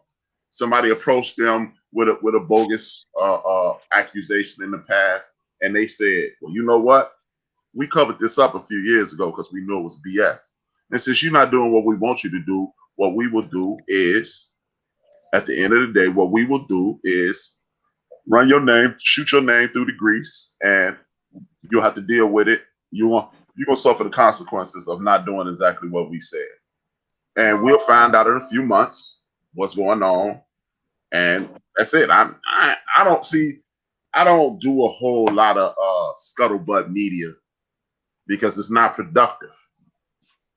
I just deal with the shit that come to my way. If it affects me, then yeah, you know, he seems to be a good brother. I've been a fan of his since he transitioned from taking Taj Boyd's spot at Clemson. Been a fan since then. Watched him blow out his knee. Watched him come back. The whole nine. I've been a Deshaun Watson fan. I was a Deshaun Watson fan before he was in the league. So, right. We run into these situations time and time again. I remember when Shannon Sharp, the lady was in the elevator with Shannon Sharp, said he had some inappropriate behavior with her. He fought it tooth and nail. It cost him his job at CBS. Yada, yada, yada, yada, yada, yada. But it just, man, I mean, this to me goes back to what I consistently preach on a regular basis. Up until and including the moment we start handling our own business and do our own thing, people are going to continue to be like this. We continue to rock with people because they say we're supposed to rock with them and all this and all that. And we don't. Man, we know we need to do this and we need to do that. Barry Bonds, Manny Ramirez, and a few other athletes said, you can have your commercials. You can have your fame. I'm better than everybody at this. I'm going to get as much money out of Major League Baseball as I can. And y'all can keep y'all fame. And until these young men start to realize that's the game you need to be playing, they're going to continue to suffer the consequences. Period. AKA Paul Pierce. What'd you say? See, to me, that Paul Pierce thing is the stupidest shit I've ever seen in my life. Because really? You don't put your personal business in the street like that, knowing you're in the world of scrutiny. Again, I agree. Barry Bonds has several things going on in his personal life that I'm not going to mention because Barry Bonds ain't wrote a book and told everybody. It was well known, but that was Barry Bonds' business. And we've heard rumors about people wrote books about Michael Jordan and his personal business. But again, I don't care what y'all saying about Michael Jordan because that's Michael Jordan's business. But for you to put your business in the street like that, knowing that it's going to cost you money and not just ESPN money, it's going to cost you other money. Because, Paul, the reason you're on TV is to make money. You putting your image out there. You're trying to be the ESPN version of Charles Barkley. That's your goal, to capitalize on what they have to offer. And if that's your goal, don't kick yourself in the ass because As Bob brought up competition. Bob has been saying this isn't about race for the last 3 weeks. Bob has been saying it isn't about race. It's about the obtain of property and resources. He's limiting his own resources now because there are industries that won't give him that $2, $3, $4 million because he put himself out there with his personal business out there. I don't care if you smoke weed and have bras in your face all day, but the people who you want to do business with, you're going to come up short now. They're looking for a reason to not allow you to capitalize on your excellent NBA career and your excellent image, and you destroyed it. So do what you want to do, Paul. But me personally, if that was my goal, I wouldn't do that. That's just me, though. He can do what he wants to do. Because we got 9 minutes. Paul Pierce is a grown man. We got 9 minutes, TC. I was just waiting on saying, I heard your opinion if that was his goal, but what if his goal wasn't not to be on there no more? What if his goal, he found another way to stream himself to make money, then he ain't got to keep up that kissing LeBron butt and being pretty correct on that old NBA show, that show they have him on ABC and ESPN. So what if that wasn't his goal, to be doing that with? Then just walk your ass off. Then just walk your ass off TV and say it's been real. I agree with that, B.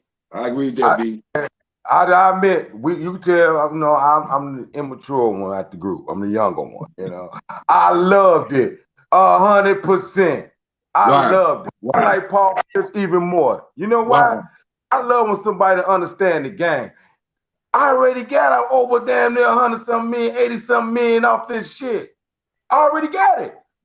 So if I decide, it's different if somebody in his group put the shit out there and he didn't know, and then they realized what he was doing and he lost his job. Then that's kind of different to me. But if for him himself to be holding the camera up with his own hand as a man, he made a decision. Okay. He knew Disney with ESPN. He made a decision. And what he said out his mouth was, I got something big and better coming. Why? Okay. Look at the streams. Look at Steven Jackson's show with Matt Barnes. You see they took Steven Jackson off TV. You ain't noticed? Well, y'all will probably watch. Steven Jackson, he was not in the circle. He always says Kobe better than LeBron. Or LeBron should do this. And he was not in tune with what they doing. Okay. They making good money on their show. Paul Pierce hooking up with somebody so he can really be the truth. Because every time he went against LeBron, he got kickback. If he said anything in the media that what he felt, it was kickback. So what if he decided, I'm gone anyway? He's supposed to be nice. I ain't gonna lie. If I woke up midnight tomorrow, I don't think I'm gonna get my job on 2-week notice and handle it professionally when I leave. I don't think I am. I ain't gonna lie. I'm done. If I get it tomorrow, I'm not going back. But that actually goes, I don't know, that goes to your point though about why you in agreement with Paul Pierce, because he did that. He didn't do it. He did it exactly the way you think about it. If I was to get $2 million, I ain't gonna have no integrity about me. I ain't gonna do that. No. You see, that's the difference. I'm glad you made the point. So you feeling he don't have integrity because what somebody else think? No, yeah. I mean, No.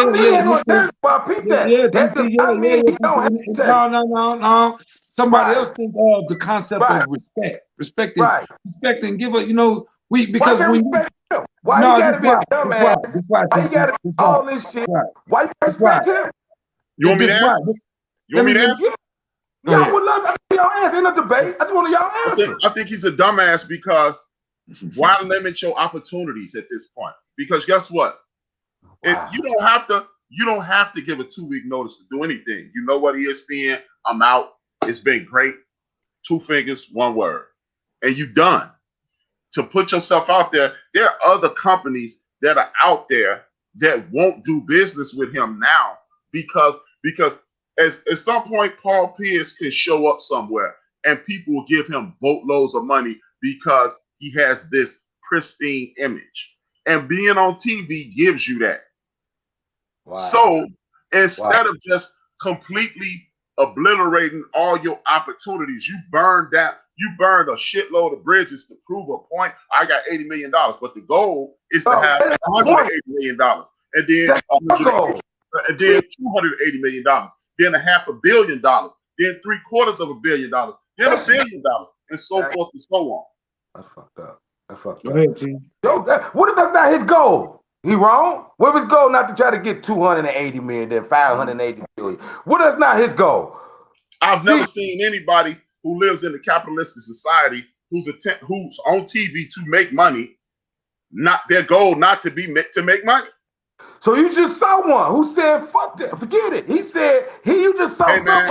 Paul Pierce ain't my friend. He ain't my brother. He ain't my man. He ain't nothing. So Paul Pierce could have literally pulled his ass all the way out on TV and wiped it across the screen.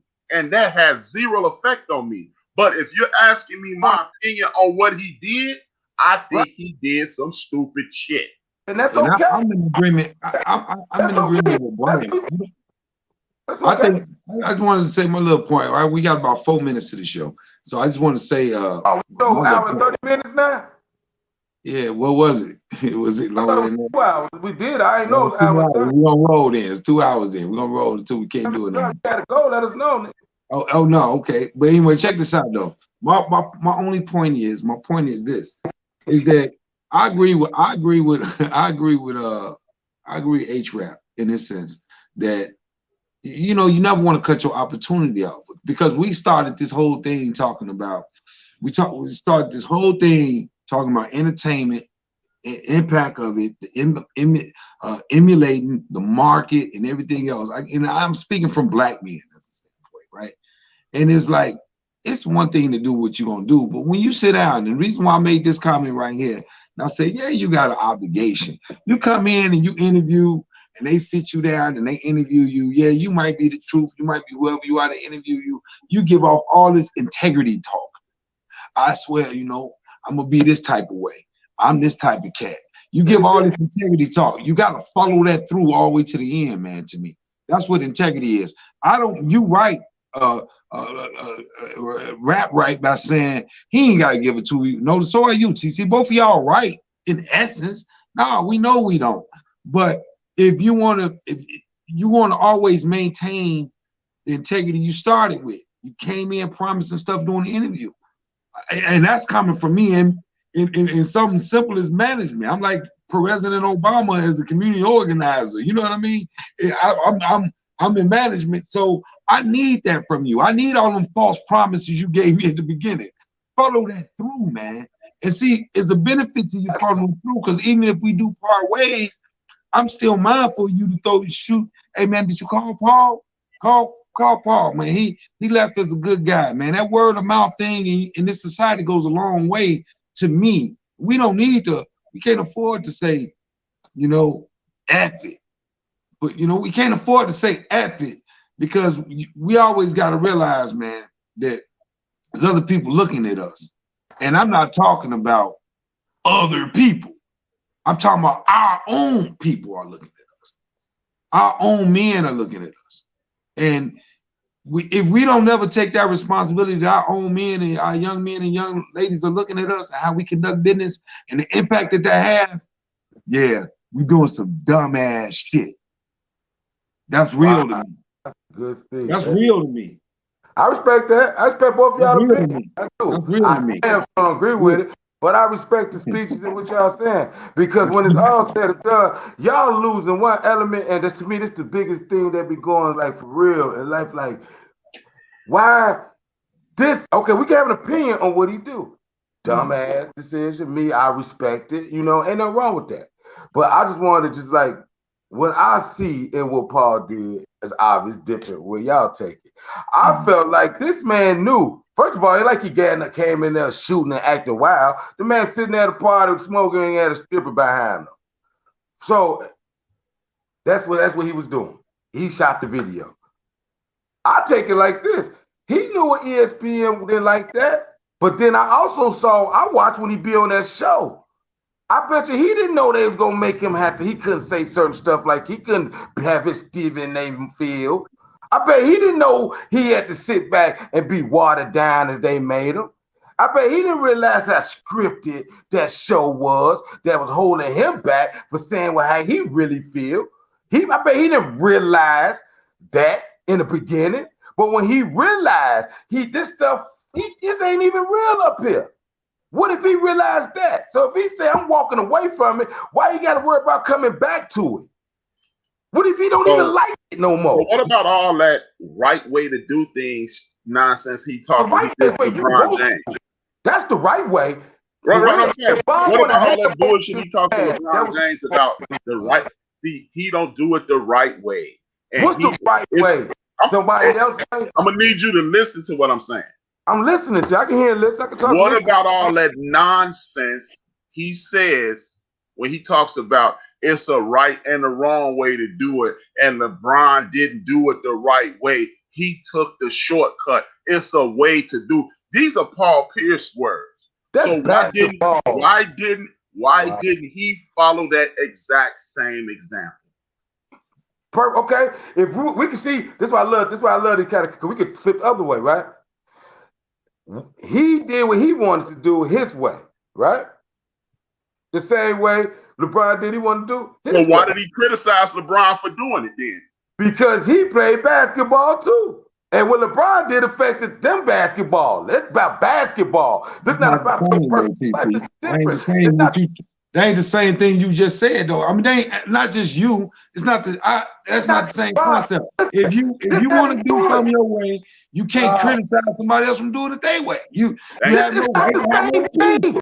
You cannot make a basketball. He's talking about basketball now. No, that was LeBron's life. That was LeBron's job.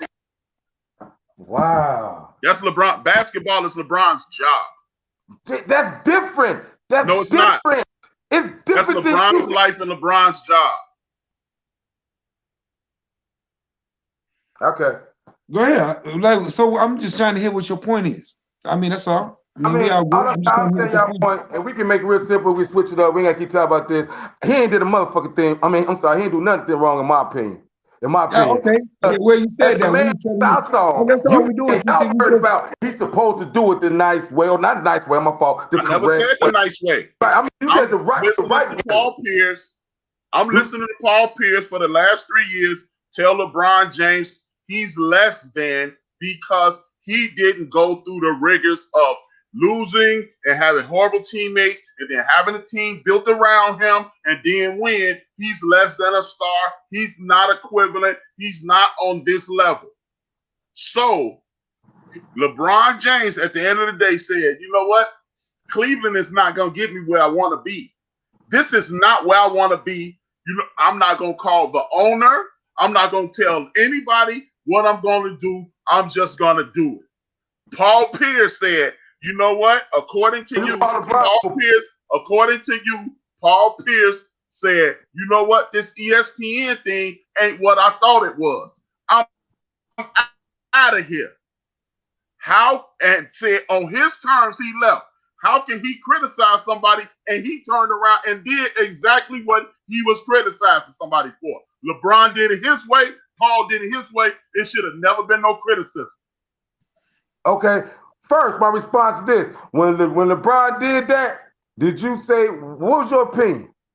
It has nothing to do with me. I'm talking about Paul Pierce. I ain't what they got to do with it. No. My question was, it has nothing to do with what I thought. No. I'm talking about a dude who was critical of somebody for doing what they wanted to do. That's what I'm saying, and turning around and did what he wanted to do. The world, watch this conversation. No, I'm not talking about the world. I'm talking about Paul Pierce. I'm not talking about how the world thought. Let's keep it on perspective. Now, okay, just based off of what I'm listening to. I heard what he said. Hold on, Bob. I heard what he said. Let's get to the point of what I'm saying. I asked him one simple question. When LeBron made the decision to go to Miami, what did you feel about it? That's all I asked. Think nothing about it. That's his mind. That's his job. It's over. So when it was nothing, he did it his way. Now Paul Pierce did it his way.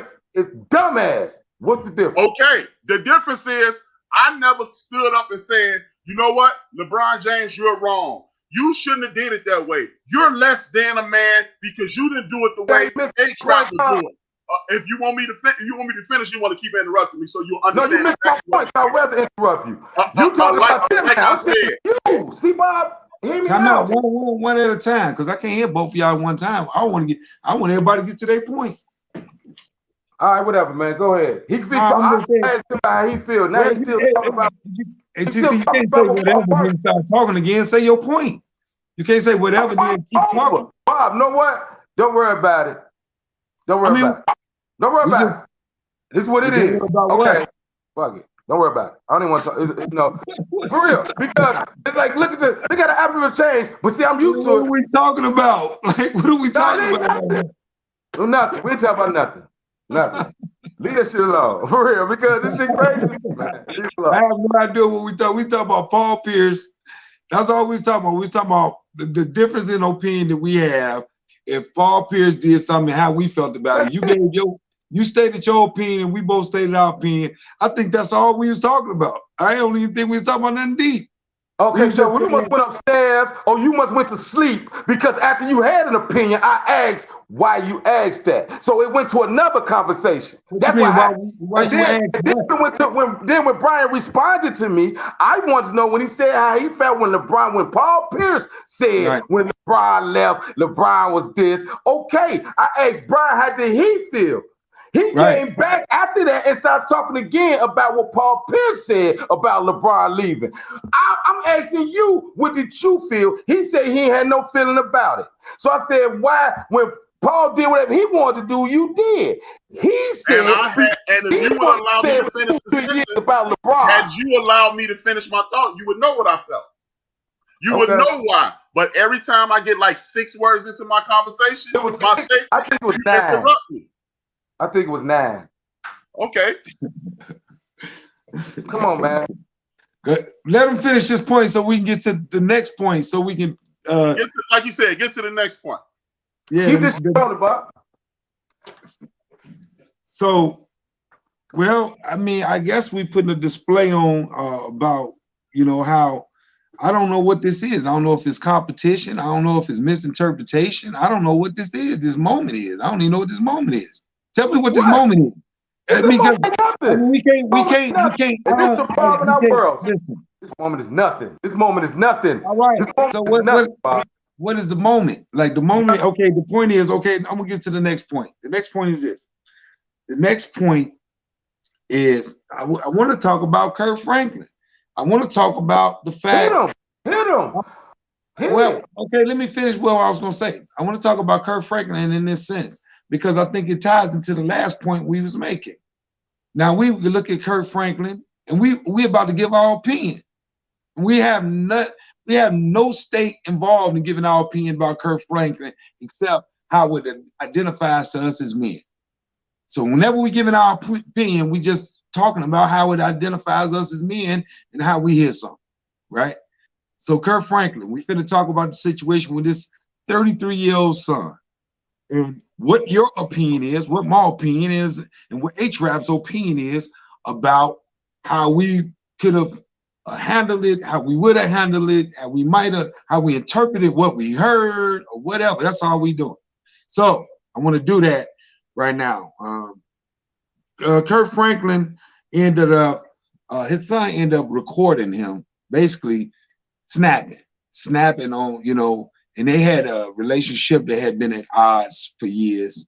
And his son recorded him, I guess, in an attempt to show the world that his father snaps like this, regardless of his spiritual image that he carries as Kirk Franklin. So his son had a real emphasis to want to expose his father's temperamental moment.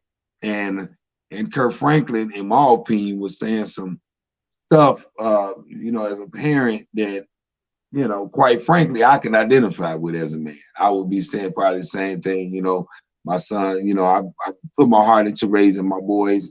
And then if my boys get a certain age, I mean, you never know what my, behind the scenes off script conversation may sound if I'm trying to, continue my responsibility as a parent to make him understand something, flat out. I ain't slap you upside your head. I'm using words right now. And you sitting up here in some kind of sensitive stupor, Like you can't handle the same words that I've been giving you for years about why you need to think a certain way, why you need to perform as an individual. Because right now I can easily look at your life and say, as a father, you're not performing in a self-sufficient way. So I got to give you a verbal lashing right now to try to shake you back in the head. I ain't ripped the provision from you, but you want to expose me as a father for my tactics that I might use in order to shake your 33-year-old ass up. You know what I'm saying? Like, so that's my take on it. His son did a goofy move that was goofy because there's a resentment there that I don't know why the resentment is there in their relationship, but there was a resentment there to want to knock his father's influence down in the world, in the real world we live in. He wanted to knock his father's influence down. He got whatever reasons he got, but as a father, I can easily identify with the fact that you trying to tie a noose around my neck and put some kind of religious title on me and say, well, you know, you can't act this way, you can't act that way. It's certain subjects, man, that I can honestly admit, I am not God, bro. Like, I ain't God. You know better than anybody, I ain't God. Certain things, man, will make me, you know, choke you out. You know, some things make me choke you out. Whether you know, I don't hit women, but my woman can't hit me in the face because I don't know what I'll do. Like, don't hit me in my face. You know, while I'm talking, slap my lips or something. Whop! I don't know what I'll do. Like, you know what I'm saying? But I ain't never hit a woman a day in my life. You know what I'm saying? Don't make me into God. I'm not God. Don't turn me into God. You know, it's a reason why certain things. You don't pretend to be. Pretend you holy like that, but whatever. Don't pretend that. Let's be real for a minute. See, I'm on the son side, so I know I'm gonna get my point across real quick because I don't want my, man. First of all, what it shows me is this: Kirk Franklin was never a father to that son because I don't know no son that would do that father like that. That's some dude that wasn't in your life, whatever. Well, I heard little stories that I didn't want to repeat because I'm not finna. I don't want to put nothing saying negative stuff like that about that dude, Kirk Franklin. I have my own opinion of it, but the son said some real foul stuff about his dad. So I don't know if it's true or not. You know what I'm saying? But the little boy said, forget it, on some little show, the song they playing the music, like, yeah, that's the man that my father won't molested me. Now he could be lying or whatever, but the little boy said that. But it is some truth, not about the molesting part. The boy could have just been talking. But it is some visible proof that they wasn't raised together. So I'm not gonna come on as a father that's gonna look at that like that because I know if you do get to this situation with little Rob, again, you ain't gonna have to go there with little Rob because you've been a father of little Rob life. So this is the way Rob look at you. He's not gonna want to do you like that. Now, whatever kind of man you was to him in his life, evidently it wasn't what it was because he wanted to put you out here like this. He wanted to try to embarrass you. He wanted to try to make assault your character. And whatever he did, he had a purpose for it. So I look at it like, damn, why would a son do it to a father? Then you look and see it's a strange son. They had a strange relationship all his life. Oh, it makes sense. Oh, it makes sense. It makes sense. You wasn't there for your kid. And then when you hear Kirk Franklin response, what he say? Yeah, we had a strained relationship. Come on, man. You know what you saying? You wasn't there. You wasn't there. So this ain't no son disrespecting his father. This is a dude respecting a neglected dude that he felt never did his part for him. See, Kirk Franklin don't get no pass because, you curse. I don't even care about the church dude cursing your son out. You got a right to talk to a son like that if you was a father to him. But nigga, you ain't even been in that man's life right. You said yourself you're estranged son. I try to reach to him, he don't listen. I know what that means because my son listen to me. And I bet you can listen to Lil Rob listen to you. I bet you Justin will listen to you if you need to talk to him. What that mean? You wasn't there, dude. So this what it is. So I say whatever. To me, my opinion of it is I don't call that his son disrespecting a father. No, I don't. No, I don't. Just because you make a baby don't make you a father. Okay, he wasn't a father to that boy, so it makes sense why that boy don't care what he do to him. He don't care how it affects his image. He don't care about none of that because but the little punk can't be eating off my plate either. Little punk, You feel that way, be the way you feel. So now you gonna be the same daddy all his life. You been gone all you went there all his life. Now you ain't got to play. You a terrible daddy, dude. You terrible, dude. All I'm saying, you can feel that way.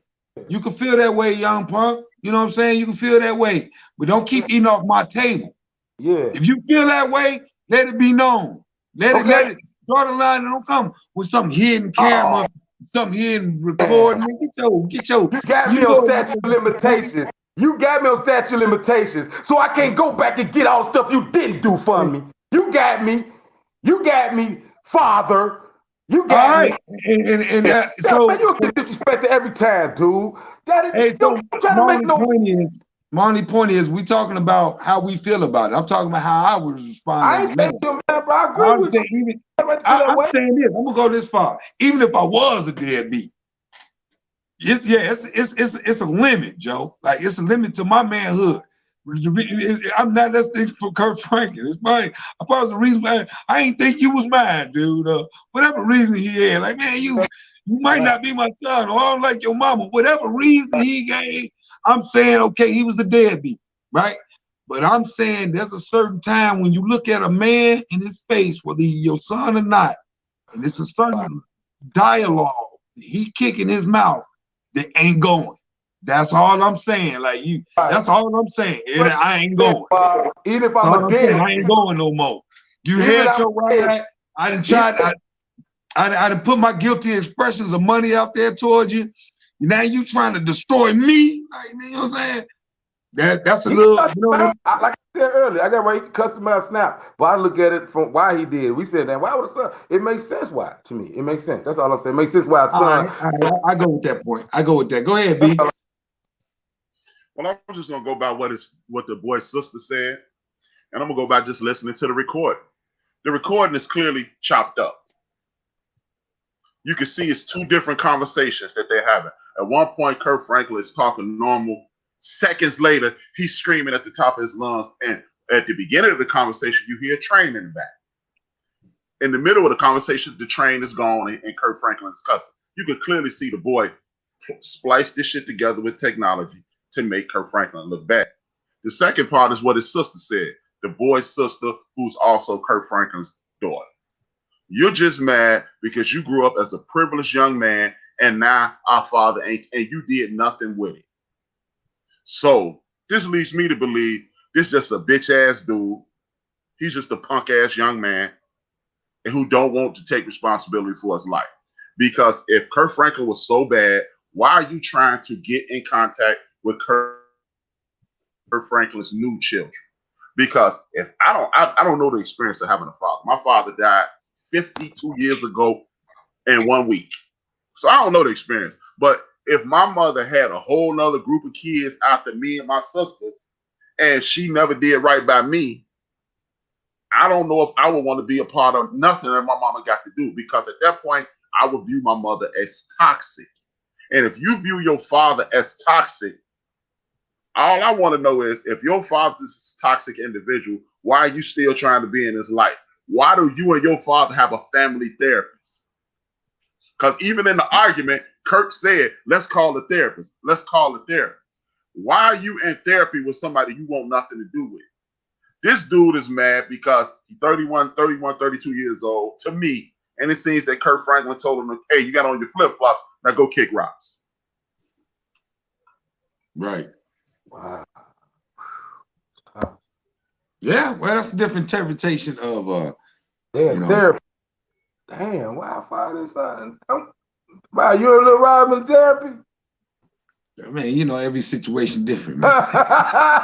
So if the father punk ass, he reflection of the damn daddy punk ass. He reflects his punk ass daddy. Now, you can't bang the kid. He a reflection of what he grew up around. So if he a bitch ass dude, his daddy a bitch ass nigga. What about the other child that's cool with Kirk that grew up in the same house as this young man? All I'm saying is this: the other child ain't do it, so we talk about. No, I'm just saying, how is the other child fine with Kurt Franklin? I can't see where Kurt Franklin will be outside of this house taking care of one kid and not taking care of the other. I ain't saying that. I don't know. I know Frank Kirk. That don't add up to me because if you got 2 kids in one house, a reasonable person would infer that if you're taking care of one kid, you're taking care of the other. And when the one kid stands up for Kirk, that leads me to believe that the other kid is full of shit. Okay, so if the other kid full of shit, then let's go real with that. Why is the daddy even saying they have a strained relationship? That means they do, because the one kid is full of shit. So the daddy grew up with a kid that felt a certain way. He grew up with that, and daddy there, and daddy they couldn't fix it. Some people, have strained relationships with their children all the time. It's not like Kirk Franklin is the first person in the history of the universe to have an issue with an adult child.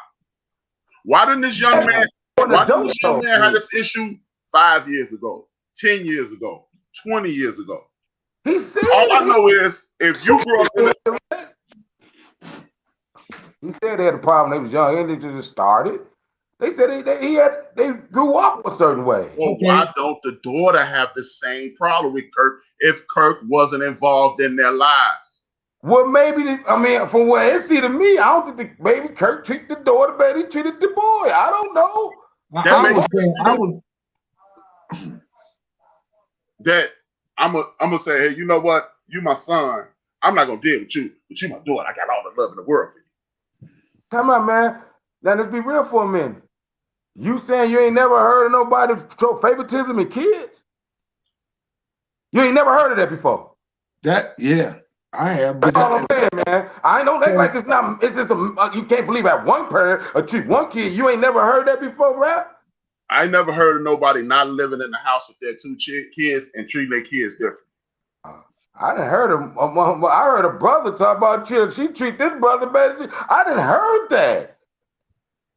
Well, in Kirk Franklin's son case, he don't sound like somebody like I'm gonna go like piggyback off of the therapy comment. Like when you put therapy out there, there's an effort, regardless of what the reason is. There's an effort of agreement, right? So 2 people coming in with an effort of agreement, like saying, let's call therapy. So let's call whatever therapy. So the point when I'm saying my emphasis, my point of view is like when you record the conversation, when you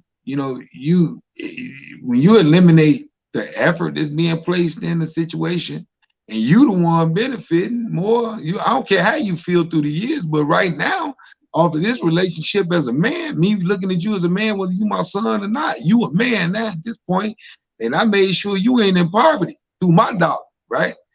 I don't deserve to be recorded by you. Get up off my money, bro. I'm talking about now, regardless of all that other stuff, where we came from at this point, you a man, and you eating off me, like flat out, like. Don't destroy me, because to me that make you something else. That don't make you I don't care. Oh, man, you got demons he need to deal with. I would agree with you. TC probably do got some demons. I can't even call it, but sooner or later, man, as a man, Kirk Franklin, I would imagine like the way Kirk Franklin snapped, he snapped like somebody who paying for everything. That's how he snaps. All I know is if they really had an issue, why are you splicing up different conversations and putting them in front of the world? I mean, time out. I ain't never said the boy was right. I just understood. My stuff get mistaken. You ain't say he's right. You said you took his side. That's what you said. You said you take his side. But if Kirk is doing this dude so wrong, why are you fabricating things to make him look bad? I'm going on the question. I'm asking you a question. If Kirk is doing this young man so wrong, why are you creating BS to make him look bad? If you don't treat me right, you don't treat me right. This is what somebody who feels someone not been there, feel some way would do. I get that. So I'm not saying right or wrong. I'm saying I'm with Shorty because if you feel this way that your father in heaven, whatever, that gonna come with it. Now, so a lie come with it. Okay. That will come with it. That's why he taped him illegally. I mean, taped him and cut stuff up. His intent was to make him look a certain way. They're in therapy for a reason. This came from a person. Maybe I'm nuts. But if you tell one lie, if you present a lie to the world that's clearly a lie, it negates everything you said before that and everything you said after. Because if you'd have bought me the truth, you can't apologize. And said, this is the truth, and then I hear the truth, I can make a sound decision. But if once you start lying, everything you say is null and void. Wow, that makes sense. Yeah, because if Dolores and Ned Harper would have treated me like shit, all I got to do is get on the phone, and I want to expose to the world that this is how my mother been treating me for the last 30 years. Boop, hit the record. You big head motherfucker, that's why you're fat. I hit record. See, world, you see how my mom treats me? Bam. But the moment I say, Dolores has been treating me horribly, and then I take this conversation where she treated me right, and then an argument, and then another lie, and put it all together and make it a lie, that means I'm capable of lying, and more than likely the things that are coming out of my mouth are lies. Therefore, everything that's coming out of my mouth has to be questioned. Well, that's why I question Kurt Franklin, because, you know, he put a certain image out there, you know, and he questioned. So now I question, you know, we can flip that. It ain't about that. I ain't seen Kurt Franklin lie. Raise your son right. The part I'm making, if you was really a father to your son, I don't think he'd been taping your conversations. I don't think y'all been going to therapy. I don't think it's been none of that. That's how I feel. That's just my opinion. So just like this cuz not being what you supposed to be. That's just how I feel. I'm not saying he right. So just like I'm supposed to snap and want to do what he gonna fit on that tape. He got a right to snap like that. Ain't about no. Yeah. That's daddy talking, man. Yeah. So just like you and one, but just like you and one of the listeners said, people are biased to their kids all the time. People can raise their kids properly, and their kids still turn out to be some non-usable people. I don't know. That could be true, but I ain't seen. Hey, Brian, so you don't know nobody who had mother and father who work their ass off every day, and then they turn out to be hoodlums, gangbangers, thieves, and rapists. Yeah, you know why though? Because I know a difference with mom and dad in the house together. Because a lot of mom and daddies are still really in relationships, and then sometimes it mess the kids up. Daddy busts his butt, come home, go lay down with mama. Mom make his food, lay down in the room together all day, and don't interact with their kids in the room. And they had a mom and daddy in the house, but mom and daddy was more into each other. I seen that, and I seen them little dudes out there and daughters reckless. I have seen that. But that father that take their son someplace and know how to separate relationship with mom and relationship with kids, and have both of them, because a lot of fathers work their butt off and come home, daddy, mama got the food, daddy go lay down, put the foot up, whatever. That's what the relationship in the houses I've seen when the kids actually without. But the father was more like, you know, like in tune with that child too. Cause so it's different just father and mama being in the house together, because sometimes they not wrong, they be in love with each other. So they a lot of times they're in the room. Mom and daddy laying down. Mom and dad. A lot of houses is like that too. Well, I don't know that, but I do know my cousin, and he was treated like a king. And his uncle used to hang. I used to hang out with his dad, and he's a bum. He's a bum. Anyway, let's summarize real quick, man, for the day, man. Summarize and plug. Brian, I'm gonna let you go first. HRap, summarize and plug. You'll check me out tomorrow night on Ben for DF Street Network. We are doing a wonderful podcast. We'll be doing Concrete Jungles tomorrow with Idris Elba. It's a Netflix film. Please check it out. Tune in tomorrow at 9 p.m. Central Standard Time. Then you got me Tuesday. You got my man DJ Mad Knox Tuesday afternoon. Excuse me. You got number one Chief Rocker Monday morning, 9 a.m. Central Standard Time. You got DJ Mad Knox around 3 p.m. Central Standard Time. You got me at 5 p.m. I have a forum on my show. And then Wednesday, you got DJ Dre. You got Thursday, DJ Mad Knox, Cheers Roundtree, and James Earl for Theory of the Culture. You got Big Illinois that evening playing Smooth Grooves. You got DJ Mad Knox Friday evening. You got DJ Purplicious Saturday at 12. You have me Saturday at 5 p.m. And then again in 168 hours, you will have the Jaw Jackers. 168 hours. TC, summarize and plug, sir.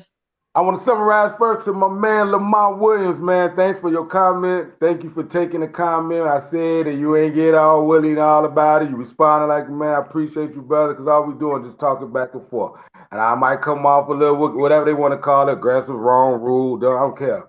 This is me. You talking to me? We gonna talk. I appreciate you, Lamar Williams, and everybody else that commented on this show and see this show. And in a minute, in like 28 seconds, me and Brian was talking. We like, fuck it, leave it alone. Ain't nobody, man. We just thought we wasn't gonna go nowhere with that. And that's what it was. I got love for B. I got love for Bob. And that's what it is. I know they got love for me. This is who I am. I speak my man. And I always ain't gonna hear other people's points. I'm sorry. That's why everybody needs to see that. Because just because we don't all disagree on everything, you still can have love for each other. That's my summary. All these points, I was always down there by myself in them. I don't care if Bob don't agree with me on this, OB don't. They still my people. So I want that to be out there. And one thing I want to promote is love yourself, man. Love yourself, know your worth. I'm going to see you next Sunday. All right. And you can catch me on Collective Perspective on YouTube. Go to the page. We also got I got a few platforms on Facebook also. Jaw Jacking on Facebook. You can like and subscribe to Jaw Jacking. And also we got a show Man Up on page on Facebook and a Shy Rise page. I mean, all of them are audience. You plug, go ahead and like them all. And if you like our content, make sure you go to Collective Perspective on YouTube, hit the notification bell, hit the like button, and support us in that way. We ain't asked you for no money yet. Anybody ask you for money, we setting you up though. It's coming. But anyway, thanks for listening, man. We really appreciate your voices, your input, and just giving us a minute of your time to check us out, man, because we are some significant voices in the room. And I love collaborating with my man, HRap from End of the Bench, and my man, TC, all the way from Chicago, down there in Florida. Man, this has been live. Hey. See y'all next Sunday, baby. Fuck jet skis. Deuces.